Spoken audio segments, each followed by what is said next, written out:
आजा भाई यहाँ, आजा भाई, आजा यहाँ से भैया बोलो।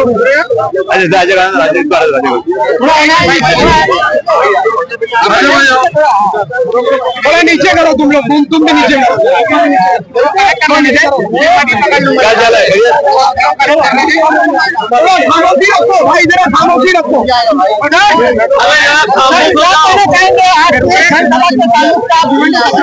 क्या कहना चाहेंगे भाई? एक मिनट भाई बोल। अरे आमिर जल्दी कर यार। भिवंडी मेरा घर है, भिवंडी मेरा गांव है। मैं जब मुंबई आया था, या मेरे वालिद जब आए थे मुंबई, तो सबसे पहले भिवंडी आए थे। और मैं सबसे पहले जब इलेक्शन लड़ा तो भिवंडी से लड़ा। तो मैं भिवंडी बीच में नहीं आ रहा था कि मेरे लोग संभाल रहे हैं, लेकिन जो लोग संभाल रहे हैं ना, वो कुछ सही रास्ते नहीं जा रहे हैं। वो लोगों छांट काट, इधर उसको निकाल, उसको रख। तो मेरे जो पुराने आदमी जिन्होंने बड़ी मेहनत किया, अपना खून पसीना दिया पार्टी में, अगर उनका सम्मान नहीं होगा तो काम कैसे करेंगे? हम जो है ना अलगाववादी नहीं है, हम लोगों को जोड़ने वाले हैं। अब इसलिए मैंने तय किया कि मैं भिवंडी आऊंगा बराबर से, और जहाँ कुछ कमियां है उसको दूर करूंगा। और इस भिवंडी में हम दोनों सीटें चुन कर आए थे बिना कोई मेहनत किए हुए।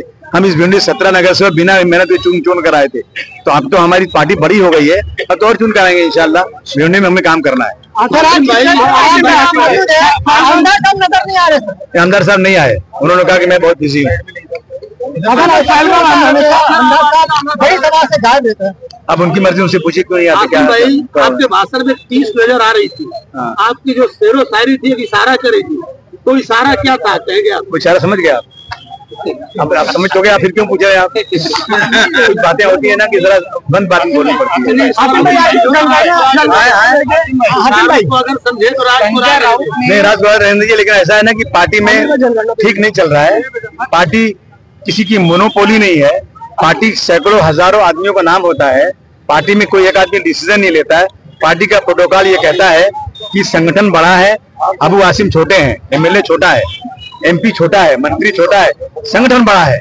अगर कभी भी अखिलेश यादव जी को मुंबई आना होगा तो यहाँ कितने भी मंत्री होंगे वो अबू आसिम को ही कहेंगे। अखिलेश यादव जी को आजमगढ़ जाना होगा तो वहाँ किसी से बात नहीं करेंगे। 10 एमएलए हैं, 10 एमपी है, वो बात किससे करेंगे? जिला अध्यक्ष वहाँ जो हवलदार यादव है उनसे बात करेंगे। फिर हवलदार सबको बुलाएंगे, कहेंगे भाई अध्यक्ष जी आ रहे हैं और यहाँ पे आप लोगों से बंदोबस्त करना है। लेकिन यहाँ पे जो है ना, ये चीज नहीं चली, गड़बड़ी इसमें चल रही, इसलिए मैं आया यहाँ पे। आसिम भाई, संजय राउत ने कहा है, टिप्पणी की है कि हम सरकार के साथ हैं, लेकिन जो सरकार जम्मू कश्मीर में जो हमला हुआ है उसको लेकर सरकार कोई जिम्मेदारी नहीं ले रही, क्योंकि पिछली सरकारों में जो भी केंद्र मंत्री रहा है ना, गृह मंत्री रहा है, उसने नैतिकता के आधार पर इस्तीफा दिया है। लेकिन ये सरकार इसकी जिम्मेदारी लेने को तैयार नहीं है। उस पर आप क्या कहेंगे? नहीं, बिल्कुल जिम्मेदारी लेना ही चाहिए। लेकिन जब कोई छोटा काम होता है, अच्छा होता है, तो ये लोग जिम्मेदारी लेके टीवी पे आते हैं, चिल्लाते हैं, चारों तरफ उसका श्रेय लेते हैं। और जब कहीं गड़बड़ होता है तो उसके से अपना दामन झटक देते हैं। मैं समझता हूँ कि इसमें सरकार को जिम्मेदारी लेना ही पड़ेगी, क्योंकि जब वहां पर आतंकवादी आए, आराम से लोगों को जात पूछा, लोगों को पैंट उतरवाया और उसके बाद उनको मारा और फिर चले गए, कुछ हमला नहीं हुआ, तो इसका मतलब सिक्योरिटी का लैप्स है। मैं सिक्योरिटी के लैप्स से मैं उन जो मारे गए उनके साथ हमारी पूरी हमदर्दी है। लेकिन उनकी हमदर्दी के साथ साथ हम ये पूछेंगे कि भाई इतना बड़ा वाकया हुआ तो इसमें सिक्योरिटी लैप्स क्यों हुई?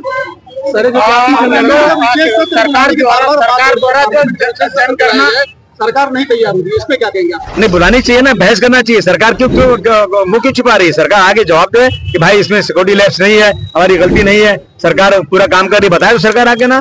सर, जो जाति जनगणना है, अगर आप देखेंगे तो सरकार इस पर बहुत जोर दे रही है और एकाएक फैसला लाया गया।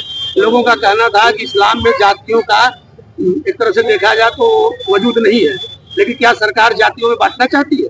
नहीं, ऐसा है कि अगर जाति जनगणना होगी तो सबको हिस्सा मिलेगा।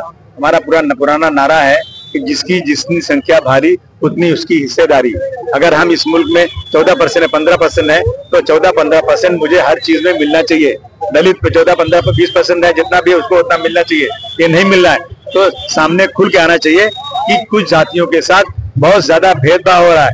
तो इसीलिए जाति जनगणना पे जोर दिया जा रहा है कि जो यहाँ पे इंसाफ नहीं हो रहा है वो इंसाफ हो जाए। लेकिन अभी इन्होंने अनाउंस तो किया है, लेकिन इसमें इनके अफसर लोग गड़बड़ नहीं करना चाहिए और जल्दी शुरू होना चाहिए। अखिलेश यादव जी ने पीडीए के तहत कितनी बार मांग किया, राहुल जी ने मांग किया, ये हमारे बहुत जमाने से थी, लेकिन सरकार तैयार नहीं थी।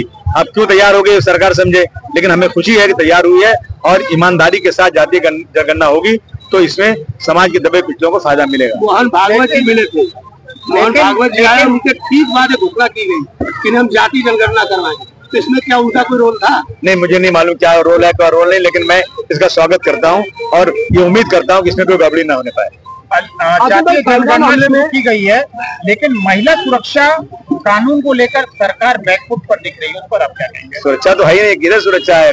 एमएलए मारा जा रहा है, 30-30, 35-35 केसेस वालों को मंत्री बनाया जा रहा है। कम कोई खास तौर से मुसलमान घर से जाएगा बाहर, वापस आएगा कि नहीं आएगा कुछ भरोसा नहीं है।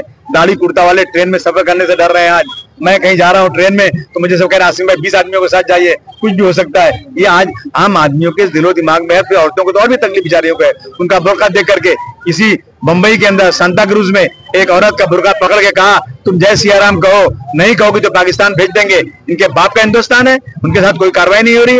अगर मैं मुसलमान अगर ऐसी कोई एक बात कर दूं तो शायद मुझे लोग मार डालेंगे। आखिर दंगा मामले को लेके जो लोग मृतक जो हैं उनको जो है 50 लाख रुपया जो स्टेट गवर्नमेंट ने ऐलान किया, लेकिन सेंट्रल गवर्नमेंट की तरफ से कोई ऐलान नहीं। अब भैया और ऐलान कर देना चाहिए, उनको 50 लाख दे देना चाहिए। उसके बाद से जो हमले हो रहे मुसलमानों पे नैनीताल में। Speed news Bharat.